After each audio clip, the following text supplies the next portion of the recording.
Hello guys, तो स्वागत है आपका नाइटमेयर नैरेटिव्स यूट्यूब चैनल पर, जहां हर कहानी होती है एक दर्दनाक ख्वाब। आज जो दर्दनाक कहानी हम आपके लिए लाए हैं उसका नाम है कोठरी नंबर 14। तो लाइट्स ऑफ कर लीजिए, हेडफोन्स पहन लीजिए और तैयार हो जाइए एक और रात भर सताने वाली कहानी के लिए। सुमित ने एक पुराने शहर में कॉलेज में दाखिला लिया। हॉस्टल बहु तो पुराना था, ईंटों की दीवारें, सीलन भरी छतें और लंबे सुनसान गली। यारे, सब कुछ देखकर ही रोंगटे खड़े हो जाते थे। जब वह अपना कमरा देखने गया तो वार्डन ने उसे चेतावनी दी, कोठरी नंबर 13 छोड़ देना बेटा, वहां का कोई नहीं रहता, मत पूछना क्यों। सुमित मुस्कुराया और बोला, मैं भूतों से नहीं डरता। उसे कोठरी नंबर 12 मिली, बिल्कुल कोठरी 13 के बगल में। रात होते ही अजीब आवाजें आने लगीं, जैसे कोई दरवाजा खटखटा रहा हो, फुसफुसा रहा हो। दीवार के पार से किसी लड़की की धीमी रोने की आवाज आती थी। अगली रात आवाजें और तेज हो गईं।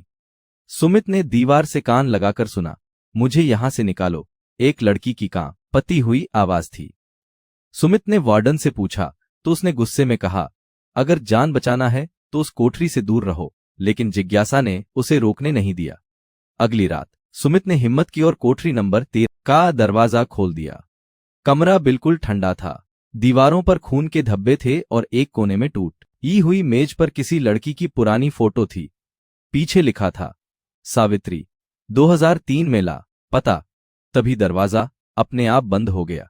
कमरे में धुंध छा गई और एक परछाई धीरे धीरे सुमित की ओर बढ़ने लगी। परछाई अब साफ दिख रही थी, एक लंबी बालों वाली लड़की जिसका चेहरा झुलसा हो आ था। उसकी आंखें सुमित की आंखों में घूर रही थीं। तुमने मेरा कमरा क्यों खोला? उसकी आवाज बर्फ जैसी ठंडी थी। सुमित चीख पड़ा, लेकिन कोई आवाज बाहर नहीं गई।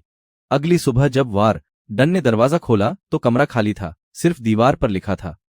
अब कोठरी नंबर 14 भी खाली हो गई। सुमित के गायब होने के बाद हॉस्टल में एक नया छात्र आया, राहुल। उसे वही कमरा मिला, कोठरी नंबर 12। राहुल ने जब सीनियर्स से पूछा तो किसी ने कुछ नहीं कहा, बस एक डरावनी चुप्पी थी। रात होते ही वही आवाजें फिर लौट आईं। तुमने मेरा कमरा क्यों खोला? अब ये डर सिर्फ कमरे में नहीं था, आईनों में, खिड़कियों में, सपनों में वह लड़की दिखने लगी थी। राहुल ने हिम्मत की और कॉलेज प्रशासन को सब कुछ बताया। पुरानी रिपोर्ट्स निकाली गईं। पता चला सावित्री नाम की एक छात्रा 2003 में लापता हुई थी, लेकिन पुलिस ने कभी केस बंद कर दिया। हॉस्टल के एक वार्डन पर शक था, पर वो भी उसी साल मर गया। राहुल ने मंदिर में जाकर पूजा करवाई और लड़की की अस्थियों को विधिपूर्वक गंगा में विसर्जित किया।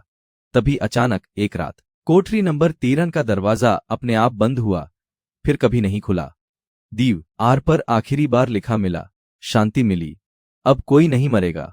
Thanks for watching. If you're still alone, then subscribe our YouTube channel to get scary and creepy stories daily.